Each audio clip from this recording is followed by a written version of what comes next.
your present heading. Maintain 3,500 till southwest on the localizer. Cleared the ILS 32 approach. So, hey, specifically, though, the title of today is Upsetting Steve Jobs. Well, actually, Pissing Off Steve Jobs is what I wrote. That's an understatement. But, you know, I always tell people that when it comes to the I'm Safe acronym, you know, trying to figure out if we're ready to go, it's the E, the external pressures, that and fatigue, really. Stress, fatigue, and external pressures are really the bears. Those are the hard ones. And I know you have a story about a time you flew Steve Jobs and there was all sorts of pressure on you. I can't imagine pressure more than that. Do you want to just tell us what happened? Yeah, sure. And that's really an understatement too. It's the external pressures and it's these forces that drive us to do things, Kobe Bryant, that causing accidents. It's not the airplane breaking. Most accidents are pilots doing dumb things. Really smart pilots are doing dumb things. I've done dumb things and been lucky to learn from them. And that's why I think it's very important for us to pass on these stories to other pilots, because we can keep them from doing dumb things by learning from our dumb things. And right. I did a smart thing. At the time was a very difficult decision. So this was back in the late 80s while I was attending San Jose State University in their aviation department. I was a 20-year-old CFI punk pilot, you know, thought I knew everything. And one day I was waxing the bottom of one of ACM Aviation's jets, a Citation, at San Jose Airport. And they came up to me and said, "You're a pilot, right?" Yeah. Would you like to fly the Arrow? So I became a captain on the Piper Arrow 4. It was my first actual flying job being paid. And ACM Aviation ACM is the initials of Mike Markkula, Acidophilus something Markkula, who gave actually Steve Jobs and Wozniak the money they needed to get their little garage idea going. So ACM of the guy who gave them the money. That's ACM. So basically I'm flying for Apple Computer. And back then in the late 80s, kind of a small upstart computer company, but up and coming and rising quickly. So I'm the Piper of captain. I'm the captain of a Piper Arrow, and I'm tasked with the job of flying to Carmel Valley from San Jose. That airport is closed now. I flew down there to pick up 2 passengers, and that was actually Mike Markkula and Steve Jobs. They showed up to the airplane with all kinds of boxes of Macintosh computers, and younger people will have to Google what that is, but that's one of the first computers that had something that we call Windows or WYSIWYG, what you see is what you get, instead of the PCs that had DOS. So really up and coming, growing, and they're moving these Macintoshes. They showed up with monitors, computers, boxes, all kinds of stuff that I didn't even think we could fit into the Piper Arrow. In fact, we couldn't. They said, "How much can we get in there?" And they said, "Can we just put as much as we can in?" And so here we are flying out of Carmel Valley, 3 people, me, and back then I was a lot lighter. And we should tell people too what Carmel Valley is, because it's closed now, but that was a challenging little airport. Yeah, can I flip my camera? Because here's a picture of the runway. Yeah, right, exactly. Yeah, it's an unimproved 1,850 foot long runway toward rising terrain, kind of in a valley, in a box canyon, I should say.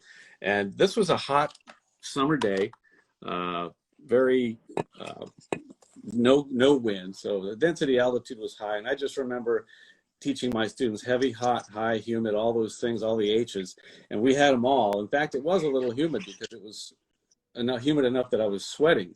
And I remember profusely saying, "Okay, let me do these performance calculations." And I get the book out. I remember specifically on the wing of the Piper Arrow, pulling the book out with my pencil, going over, seeing how much runway it's going to take to get over a 50-foot obstacle at max gross weight, trying to estimate all this. And have you seen the movie Jobs with Ashton Kutcher? I haven't seen it, no. Well, anybody who's seen it, Ashton Kutcher nails Steve Jobs. I mean, you watch him, just pull up a few scenes on YouTube from that about Ashton Kutcher Steve Jobs losing his temper. Well, he does easily. He was very easily irritated, and he would just fire you right off the bat if you did anything against what he wanted. So, and I say that for the background of the kind of pressure.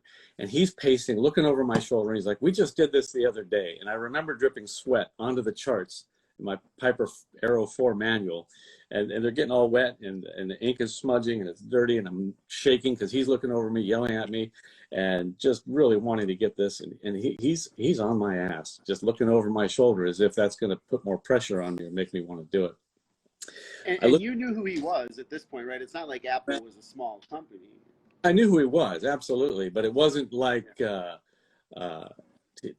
If you knew of Steve Jobs, he really, after the iPhone, it really took off, and iPod, those weren't out yet. But I knew it was a big deal, of course, yeah. And this was my first flying job, so I didn't like this. I didn't feel comfortable with it, and I had the advantage of flying with my dad a lot as a kid. He taught me to fly, and I watched him make decisions, and I watched him take command of a situation. And I learned from that. I learned a lot from that, how to be pilot in command. You're the one in charge of this. And at this point, I figured I have my life or my job. I'm going to have to give up my job because I don't want to give up my life. And I'm like, okay, here's what we're going to do. I'm not doing this. Okay. And he's going to the rocker, and Mike Markle was trying to calm Steve Jobs down and pull him away from me because he was just yelling at me and saying, we just did this the other day. We carried a bunch of stuff out of here, and the other day was back in February, and it was cool, and I think they had a slight headwind, and they had some more, and I'm not that pilot. I said, that may have been somebody else. He may have been lucky, but I'm not doing this. And I proposed an option. I said, why don't I fly the airplane to Monterey? You guys drive there with all this equipment and meet me. It's a 20-minute drive, about a 5-minute flight from Carmel Valley to Monterey. But Monterey had a long runway. I mean, commuter airlines going to there. Jets flying in and out of there. A nice FBO. I'm thinking I could get some chocolate chip cookies, and I could fly into a coastal breeze. There's no terrain, go right out over the water, and my climb could be as shallow as I need it to be and get up all kinds of speed. And this is my only option. We will do that or nothing at all. And I put my foot down, and he was pissed. So we did that. I flew the airplane to Monterey. It took me 5 minutes, and I got there and had to wait for them and just calm down a little bit. And finally they showed up, and he was livid but quiet. They got in. We packed all this stuff into the airplane, and for lack of a Piper model, I have my Cessna here. And I will tell you that I cruised down that runway, and I might have delayed my rotation and delayed it and went all the way to the end before I rotated, just to, for show, to make my point. And I shallow. Served two purposes. One, to show him how shallow that climb would have been out of Carmel Valley and make him think, man, maybe he was right. And two, to build up the airspeed I needed because I knew we were heavy. And now your boss was there too, right? It was the boss of your company, or were you on your own?